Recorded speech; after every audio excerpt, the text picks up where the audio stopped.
But our work goes back to 2010. I was looking to do my second startup. And it was the early days of community-based organizations such as that supporting their founders, so Black founders, early days, Jewish founders, et cetera. And so I was like, oh, well, I'm Latino, I'm a founder. I have a startup, let me see what's available for us. Did some Google searches and nothing came up, right? I was like, wait a minute here. We're in the global tech hub world of tech and there's nothing for Latinos? And so that was the beginning of Latinos Startup Alliance. Fast forward, over 1,000 members globally. Our whole mission is to empower Latino tech founders. That hasn't changed. What we do is we work on idea to about Series A. That's our sweet spot. And helping the founders connect with tools, resources, and then especially making those warm introductions to investors, right? Because we've been doing it for so long. And we've been part of those early waves. We're very blessed to have someone, take that call.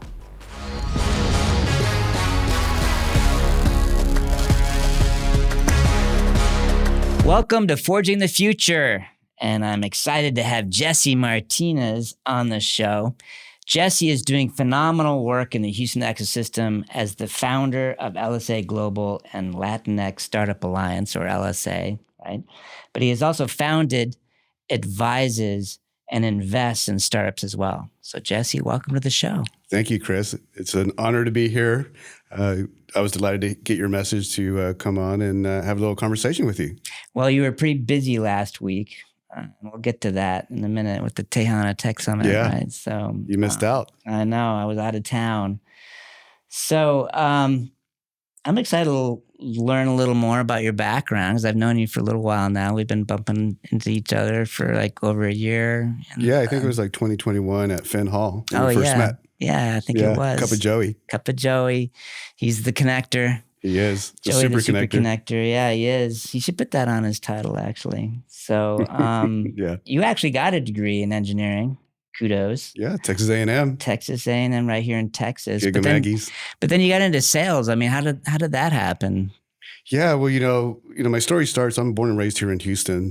Grew up in the neighborhood of Northside, the neighborhood, not Northside like the Woodlands. So I had to clarify that quite a lot here in Houston. And, my journey started with vocational drafting in high school, which then led me to thinking about becoming an architect. And then that led to becoming an engineer. So I stayed at A&M, followed that traditional path for a couple years as a project manager, working for a small conveying company here in Houston. Great experience, right? Because kind of a jack of all trades and making sure that we ship these custom conveying systems for the petrochem super sack industry. Did that here in Houston 2 years, as I mentioned, and then I got into computer networking. And so I moved up to Dallas. So I worked for a company called Cabletron Systems, which used to be a huge competitor of Cisco Systems. And this is back in the 90s, or when was back this? In the 90s, yes. Yeah. I know, you're dating me here. Well, I mean, I'm happy to have someone on the show that knows the 90s, but vocational drafting, it's interesting because my background was also vocational drafting. Oh, really? I had multiple years in high school, thought I might be an architect as well. Okay. Like trying to decide between architect or electrical engineering or computer science. And then I picked based on salary, which is a horrible reason to pick a degree. So I picked electrical engineering. Okay. Anyway, interesting that we have that. Yeah. By the way, back then it was pencil. Yeah. Well, I was actually really good. Won a lot of competitions. You did? And I could actually draw with ink. Oh, nice. Yeah. So had my fancy ink pens. And, I remember those. Yeah. Actually, similarly, we should compare notes. Maybe we'll have to have a competition, a draft off, right? Because I think it won best drafter in my class. Okay. So, but you might draw better than me. I think I have some of my drawings still to bring them out. Yeah. They're probably yellow now, but yeah. So that was a lot of fun. And so, with that journey, I just wanted more, right, after those 2 years. So very grateful for that experience. So then, the way I got the job, so back in the old days, and, I'm sure our younger generation won't recall this, but I would find jobs on the classified ads. And so I faxed in my resume with my cover letter. So that was my second job going to Dallas, becoming a project coordinator for Cabletron Systems. Did that for about a year. And, what was interesting there is I was supporting, some amazing sales teams, or salespeople, I should say, working with accounts such as Texas Instruments all the way down. And what I realized is that in that 1 year that I was there all week, after hours, on the weekends, I was not playing golf. I was not at the happy hours. I was not at the dinners and lunches, and I wasn't making the commission, right? And the salespeople were walking around happy. And so I just, kept asking for an opportunity. And finally, after a year, I got that opportunity to go outside sales, technical sales. So that actually put me in Scottsdale. So I lived in Scottsdale, Arizona for about a year and a half, covering the desert Southwest. And so you got a taste for sales and you liked it. I did. And then so one weekend, I was at Barnes & Noble reading the paper. For whatever reason, I decided to go through the classified ads. And this is 1996. And it said, internet sales for internet company. I was like, oh, what is this? So I faxed in my resume again, cover letter, got the call back, did my phone interviews, and eventually they flew me out. And so the start was based in Sunnyvale. Did my in-person interviews with the founders. So what they were doing was web hosting. And so their marquee clients were Yahoo and Netscape. So the early days. And I got offered the job. So I became employee 27, funded by Sequoia Capital. In less than a year, we went from startup to part of a public company via 2 acquisitions. And that's where I learned about stock options. And so the old joke used to be is that they don't teach us about stock options in Texas. So that certainly has changed a little bit. But, talk about, the people, the environment, the ecosystem, tech, startups, founders, Jerry Yang coming through, Dave Philo, like the list just goes on and on. And so it's just really cool to be part of that. And so then I caught the startup bug and did my first startup, raised about 2.3 million seed capital. First offer in less than 6 months was $4 million from a competitor. We turned it down, and then we were entertaining another offer between $8 and $10 million. And then the .com bust happened in March of 2000. Did you get it sold before the bust? No. Unfortunately, no. What kind of company was it? So we were doing a web portal, Okay. for Latinos in the United States. So it was like Yahoo en Español, but also English. And so we were ahead of our times because we didn't have mobile phones. It was all desktop and laptops. And so, as I tell everyone, didn't sell it, but I earned my MBA without the piece of paper. Yeah. So did it go under then with the .com We did. bust? We ended up shutting down operations in December of 2000. So you get to ride the roller coaster, right? Yeah. It was fun. And amazing experience, just working with so many different people and then just too early. Was that painful? Of course it was. Yeah. Yeah. Yep. So you had built it up to a level. How many people? Our team was about 10. 10. Yeah. 10 to 12. And then wound it down. Yep. Yeah. Sometimes it works, sometimes it doesn't. I think a lot of startup founders also need to realize that there's timing, right? It is. And there's luck. Yep. And you can't control those two things. No. Right? So you can only do the best you can, and the rest of it, you either Mark Cuban and sell for $1 billion before the whole thing falls apart, or you don't. So. Yep, or LoudCloud, right? They were about to go bust, and they got bought. Who was it? LoudCloud. Oh, LoudCloud, yeah. Mark Andreessen. Right, exactly. Yeah. Yeah, that's one thing I learned in that book, The Hard Thing About Hard Things, is I just always felt like, what am I doing wrong as a founder? That my company, I'd have these, roller coaster rides. Sometimes my plane would be skirting the tops of the treetops, and it's like, why? What am I doing wrong? Everybody always looks like they're rocking and rolling, but you read about it and they're always like one event either way sometimes between bankruptcy and success. Yeah. Whether it's Netflix or like you said, the LoudCloud or even Tesla and SpaceX. You read those stories, it's like if the third rocket had blown up, SpaceX wouldn't be what it is today. So, and then my second startup was Groupon, but in Spanish. Oh, okay. And so we got a lot of momentum, again, lots of traction. And then same thing when Groupon decided they declined the Google offer of like $6 billion. And then all their accounting was kind of shady. So then the investors were starting to hold back. And so we didn't raise the capital that we needed. And so we ended up shutting down. But, our saying was, our value prop is, hey, Latinos like to save money too. We just do it in Spanish. So we learned a lot from that. Is that a model, like to take something that's successful in English and then you try to target like a different demographic? Yeah, they've done a few in LATAM, and then the bigger one that's known as Rocket Internet out of Europe. Yeah. That was duplicating models, and they had some great successes. Yeah. I think now they're just running the fund from the money. Well, you see that even in number ones and number twos, right? Hertz is, I don't forget which one is number one. Let's say Hertz is number one. You need a number two like Avis, right? Right. And so Yep. it does, or you have Uber and you have Lyft. Yep. Right. Yeah. Same model. There's room enough for more than one company. Yeah, there's always room. Yeah, and then the third startup was contextual media advertising for video. Mm-hmm. So we're taking the closed caption string, running through our algorithms, and finding exact words, keywords, and key phrases, and then pairing that with advertisers. And so that one took me to Brazil. And so we're part of the first cohort for Startup Brazil. So overall, I've been part of 5 accelerators over the years. Yeah. And so seen a lot, done a lot. And that one, I had to come back because of my father's health problems. And so I didn't finish that journey. And so I was back in San Francisco. What 5? Like you did 5 accelerators. The one in Brazil, and then what were the other ones? Momentum. Okay. SAP, IO, Salesforce, and then there was a 5th one. Yeah, there was one more.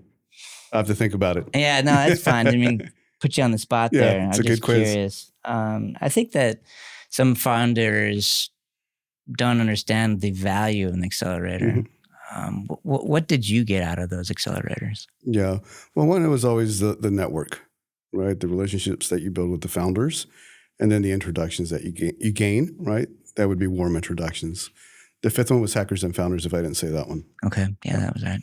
Yeah. And so, I always tell the founders, you have to take a look at, okay, is it right for you? What's the value that you want to get out of it? And then how much time can you put into it as well? Mm. So you spent 25 years in San Francisco then? 25 years, yes. A lot of changes there. Yes, a lot of changes, especially with pandemic. I was there for pandemic. You were? And so hibernated in my apartment in Russian Hill for some time. Yeah. And so I felt very blessed that I was in Russian Hill because I was able to go out every other day and walk to the water and back, right? Mm. And so being able to get some fresh air. Mm-hmm. Yeah. And when did you leave there? March of 2022. Okay. And you came back to Houston? I did. Okay. Well, I went straight to Austin for South by and then drove down to Houston. What brought you back? Yeah, well, you're going to have to blame it on my mom. Mom's fault. Mom. And then actually it started with a conversation with Greater Houston Partnership. They were doing a delegation through San Francisco, fall of 2019. And so I met them at the Salesforce Tower. Mm-hmm. And there's Bob Harvey and team. And Bob's like, hey, we're doing this tech thing in Houston. And I didn't believe him. I was like, are you sure? Like, I've been waiting for a long time. And I just gave up. I don't even think about it anymore. And it's like, no, it's real. We have this place called the Ion. He's like, you got to come check it out. And so that's what I did.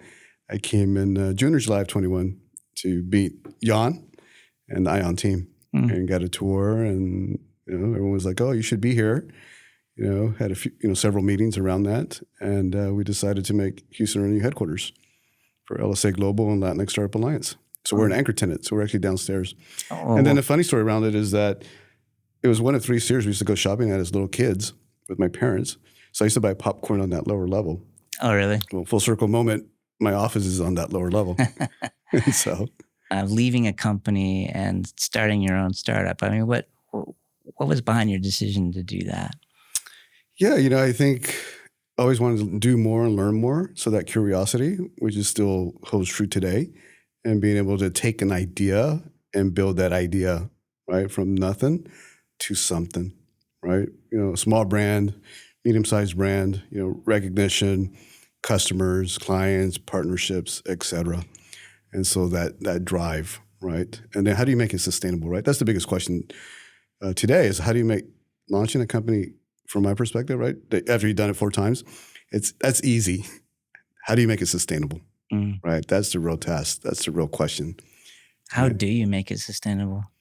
Yeah, well, I mean, depends on the startup, industry, geography. I mean, there's so many variables. But being able to walk in and think about, okay, from a global perspective, this is our market size, and then tailor it down to, okay, we start in Houston. What does that mean? And then building out from there. And step by step. Always step by step. Milestones, timeline. Who are the partners? Who are the strategic partners that can help you on that journey? I imagine your sales background came in pretty handy. It did. Well, sales and BD, right? Business development. Yeah. Huge asset. It's probably something a lot of founders don't really have. No. Especially the techie ones. Exactly. Yeah. So, kind of the combination of tech and sales is a challenge. yeah. Was that always you at the startups, or like if you were a startup and you didn't have that sales background, how would you approach it? You need to get someone in the company like you that can sell. Eventually, yeah. Yeah. Yeah, because you can build it, but then who's going to sell it, right? And not all founders, as you know, can sell. And so you need that talent to help deliver on the mission and the value prop of what your company's building.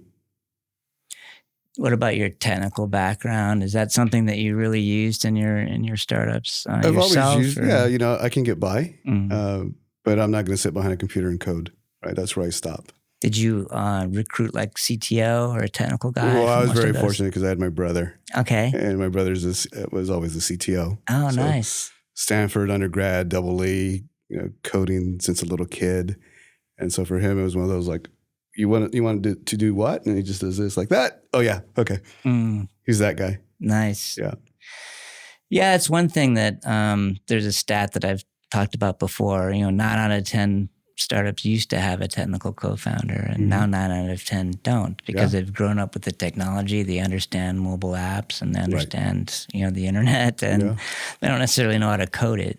Yep. Right. And so that's one thing that we try to provide at SoftTech, is to be that CTO and help them get the product built. There's a lot more up to them in order to make it, successful. But and that's the conversation I have with founders, is like, just get it built, right? Get your MVP built and use whoever you need to use, but then think about moving forward, who is that technical person on your team? Because the investors are going to ask.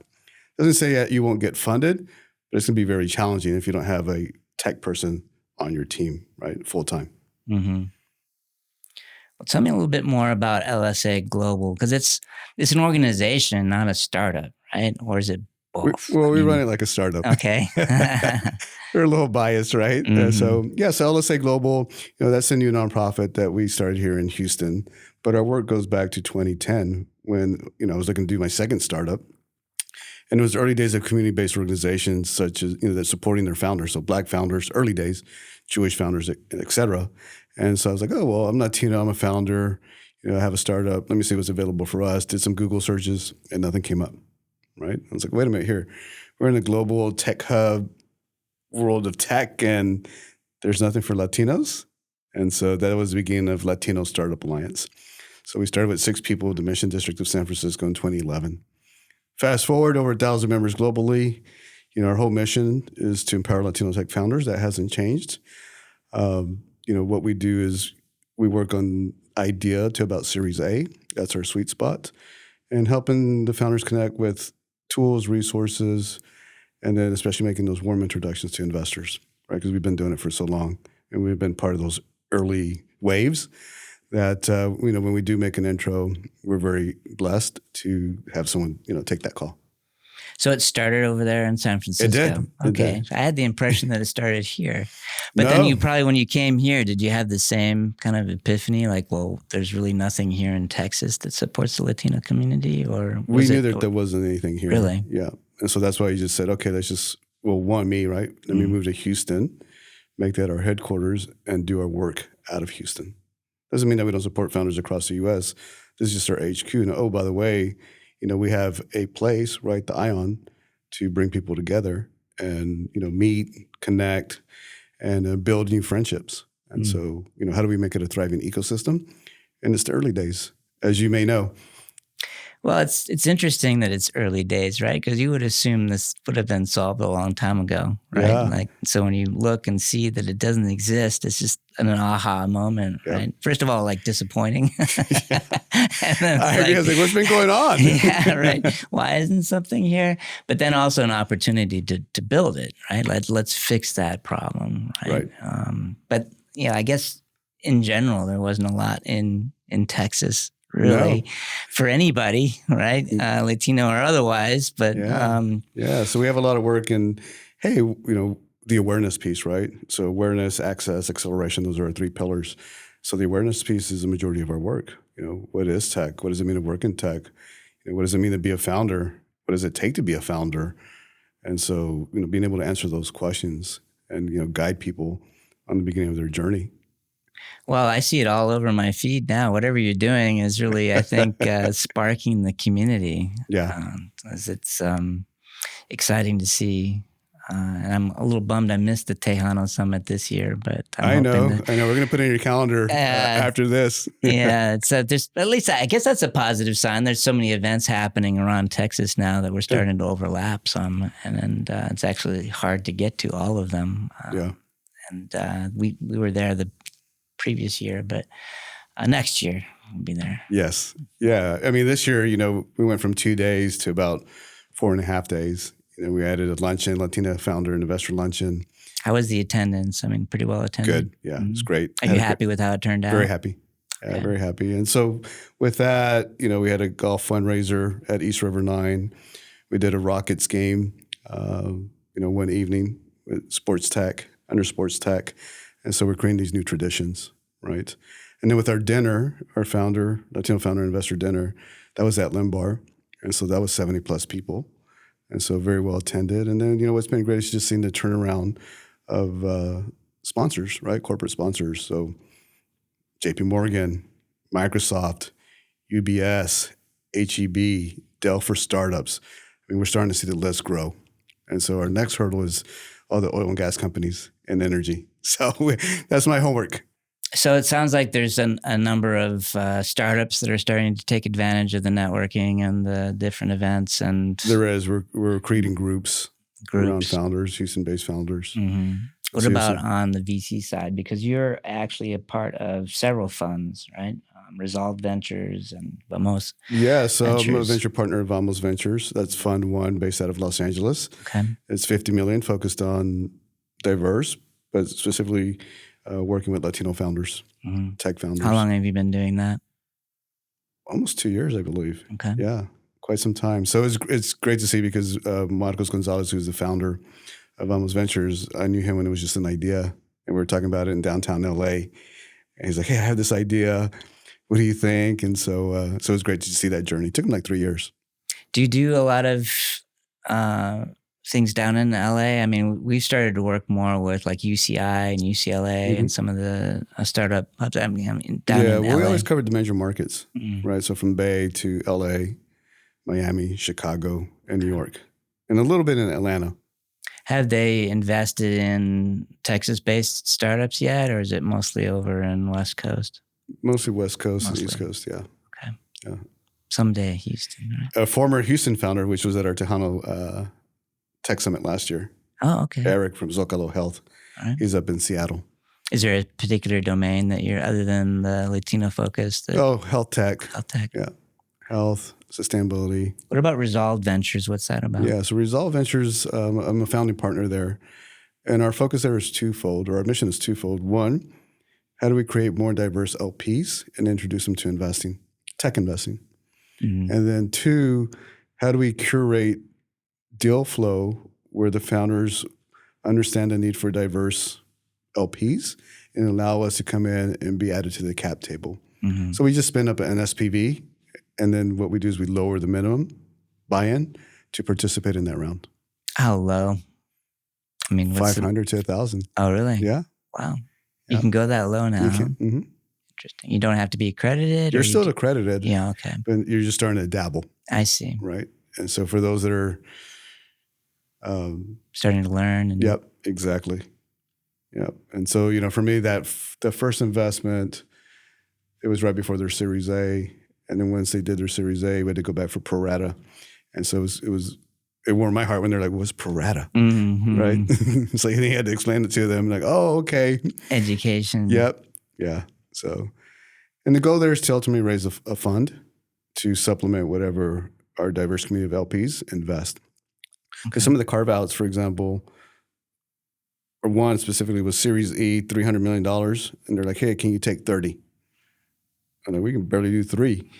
So our first deal, we did $2 million. $2 million? Yep. Okay. Yeah, so.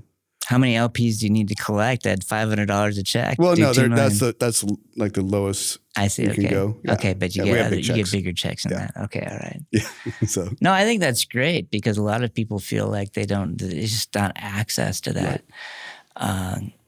Like your Vase experience. I mean, the government's fine with you going and blowing $5,000 on the roulette table, no problem, right? Yeah, that's good. Have fun, but hey, Right. no, you can't invest in a company. It's stupid. Right? I know. So I know. hopefully I mean, they this opened will up change at some point. some of the rules right, a couple of years ago. Yeah. But it still needs more work. But a lot of people don't think that they even have the what is accredited investor? I need to be a millionaire in order to, which you don't, by the way. No. But I think that's great that you're exposing people to Yeah, I think it's something that we need here in Houston as well, Yeah. right? Because we have so many people in oil and gas. So with that whole industry, right? So, okay, who should be a founder given the experience that they've been learning, right, over the years? And then 2, who can be an investor, right? So how do we create that little ecosystem in that circle? Do you think that someone that's interested in this should go through, start as an angel and then into venture? Because it sounds like you're able to skip past the whole angel part where, there's actually a lot of work in being an angel investor in a lot of cases because you have to do your own due diligence and there are limits on, a lot of startups don't want you on their cap table if you're writing a check for less than $25,000, and then you have to go through like maybe something like Houston Angel Network, and of course there's educational opportunities in that. But in your case, someone can go direct to venture, right? Exactly. How do they actually become a member? If I wanted to be someone that I could write a $500 check into one of your deals, so it just depends on the deal, right? If we create a deal and we work it out where, hey, we'll take the minimum 500 or 1,000, then it's a matter of making sure that we have the opportunity and the deal flow, right? And that's through Resolve Ventures. Resolve Ventures, okay. Mm-hmm. All right, interesting. So it's been fun. A lot of work to do, especially here, as you know, right, in Houston and Texas. Speaking about the Houston ecosystem, there's still a lot to do here, right? Yeah, we're just in the early stages, right? I mean, with Startup Genome, finally ranking Houston 5th emerging global tech ecosystem. So at least we're on the radar, right? We're on the map. And so what do we need to do to continue to grow that rating, right? That ranking, I should say, because we have a lot of work to do. I feel like I'm back in 2012 in the Bay Area. I was going to ask you, where are we on that path? Because I've done a lot of work out there, a lot of angel investing on the West Coast. Of course, that's where everything was going on, right? And then here it was just like nothing. I know. But the last 5 years have really made a lot of progress. But like you said, it's still like 2012. In Bay Area terms, it's still like 10 years to go. Yeah, which is exciting. But also there's a lot of hard work as well. And so I think what's been nice is that everyone's been very open, right? And being more collaborative. And, understand that if we're going to do this, right, we all need to work together, right, and have those tough conversations, which you hear sometimes. And so, how many funds do we have in Houston? Who's actually investing in Houston startups? Which startups are truly venture, backable and scalable? And then are we given that tough critique to the startup founders? Right. And are they learning, where do they need to be from a, MVP, traction, revenue, right, client's perspective? And so there's all these questions, and it varies from startup to startup, from founder to founder. But, we need to better equip them and help them learn along the way. And so there's what I call a need for more startup fundamentals across the board. So right now we see them in pockets. But, with my generation of founders that I grew up with in the Bay Area, it was Lean Startup, Steve Blank's book, right, as well. And so Lean UX, UI, business model canvas. I mean, the list just goes on. And then you couple that with programming. We'd go to the D school as well. And so we don't have all those resources all at once here. And so how do we kind of pull together to make sure that we're all starting from a level playing field and are learning the principles, methodologies, right? Even just the vocabulary itself, because not everyone's learning the same.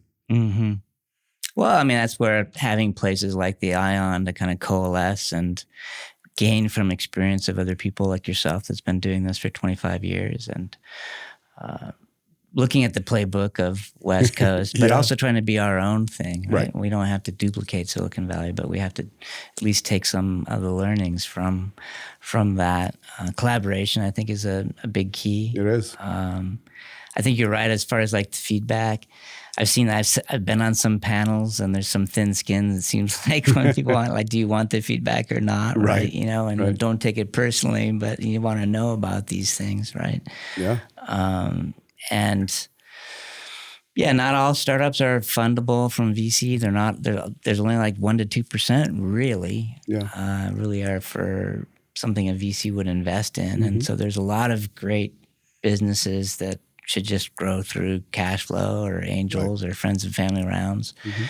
But then we haven't built out the whole venture ecosystem yet, right? No. And so we're seeing, like, even in our studio where we do the pre-seed and maybe get to the seed, but then someone has to take the seed and the A and take the baton and keep it going so these startups don't leave Houston or Texas to go get it. We see startups go from Houston to Austin. Right? That's the next logical step. Or they go from Houston to West Coast or something, right? And we want to keep them here and get the flywheel going. Right. And so that they can grow and then exit and then fund the next level of founders and startups and things like that. But there's still a little ways from that, from having that ecosystem really lined out. Yeah, I mean, we're just, again, it's the early days and we're just starting to see those pieces of the puzzle come together. And so, you know, even with, you know, our universities, right, how much are they incorporating tech? And then how, you know, with the founders then start doing startups, then who's getting funded in order to hire that talent, local talent, and then hopefully something happens right with that startup that, you know, there's some type of exit, which then yields more startup founders, angels, investors, and the cycle just keeps going. And then you also need big tech, right, to come in to hire talent that's coming out of the universities and to teach them, right, to provide that pathway from entry level all the way up. Do you think that there's a lot of tech industry and big industry in Texas? We need more people to take the red pill like you did and actually try their hand at a startup. Right? Do you see that there's any momentum there? Yeah, you know, I see more activity, you know, at Rice, right, at their Lou Lab. And so, you know, just being able to plug in and, you know, see that activity start to take place. Yeah, that's true. I mean, the universities can encourage that. Take a playbook out of Stanford. You know, I know we had Paul Trickery here who's trying to start something at Rice. VP of Innovation. Trying to, you know, take advantage of the technology that's being created in the universities and then get it out there and productize it into the world and have someone take the reins and create a startup, you know, around it rather than just having it die in the university. Right? Yeah. I mean, we have great resources, you know, today, right? But, you know, we always need more, right? And we also need some of the lessons learned from others that have seen more and had more exits to participate as a mentor, as an advisor. I mean, my latest question is, why don't we have a Techstars Houston? Right? Yeah. There's Techstars in other places, but not in Houston. You know, fourth largest city in the United States, and we don't have a Techstars. Right. And so, you know, so how do we rally, whether if it's Techstars or another program? Like Soft Tech Venture Studio, you mean? Exactly. Yeah, I think I've heard of them. Yeah, they sound pretty good. They are. And so, but yeah, more venture studios as well. You know, we've been working towards a Latina venture studio so that how do we create more Latina founders in tech? Right. And so our work is, hey, let's identify a Latina that has a tech idea, but doesn't know where to start, who to turn to, who to work with, right? And help them in that journey so that when they graduate, they can go to soft tech, right? Or they can go raise capital, depending on, you know, what the need is at that given time. But how do we help foster the ecosystem? Because if we sit around and wait, we're going to wait forever. And we can't wait forever. right? Are you trying to bring anybody up from like Mexico into the U.S. and into that Latin American market? Or Not yet. not yet? Not yet. Because we have had some come through the studio, actually, because we opened Okay. an office in Monterey. Yeah. And how's that going? It's good. I think we have somewhere around 50 people down there now. Trying to partner with Tech de Monterey, which is the MIT of Great Mexico. school. Yeah. So, and really talented people down there. And some great ideas. Yeah. And everyone wants to get into the U.S. and bring their idea. Of course, that's the market. But and we've done that worldwide. We've had other companies from Israel, et cetera, come in. Kenya, for example. Yeah. But I really do see like the Latin American market is, really starting to heat up, I think, down there. There's a lot of opportunity. Yeah, well, they were getting some great traction before COVID. And so starting to come back now. Which is great. So, before COVID, we were starting to see a lot of unicorns come out of LATAM. And so for, thinking about what's next for Houston, how do we make Houston a soft landing pad, right? Or city for those companies out of LATAM that are looking to, expand to the U.S., expand their, customer base. And so, right now everyone's going to Miami. That's kind of the de facto standard. So it's kind of hard to compete with the beach, right? La Playa. But, Houston, I mean, we have all the ingredients here. And so why not? We have a beach too in Galveston, but it's not a Florida beach. But that's I'll let you get in the water. Yeah, no, I mean, it should be a nexus for Mexico and Latin America to come up into the U.S. Yeah, well, next year, this year we introduced a couple of panels on the Americas. And so let's do something more. That would be great. Next year, right? It should be a full day. Next year is October 9th through 12th. It is. 2024. Mark your calendars. Yeah, put it down. Starting now. You have time to reserve it. So that's great. Well, thanks for coming on the show. And I'm sure there's more things we can do together to collaborate, to continue to build the ecosystem here. Absolutely. Yeah, thank you for having me. I think we could probably talk all day. Yeah, we could. And so we'll have to do a part 2 on, some of the other stuff that I've been working on. And I have some socks for you. All right. So some money socks. Hey, that's what I need. Wear them with pride. Well, thanks, Jesse. Thanks, Chris. Appreciate it.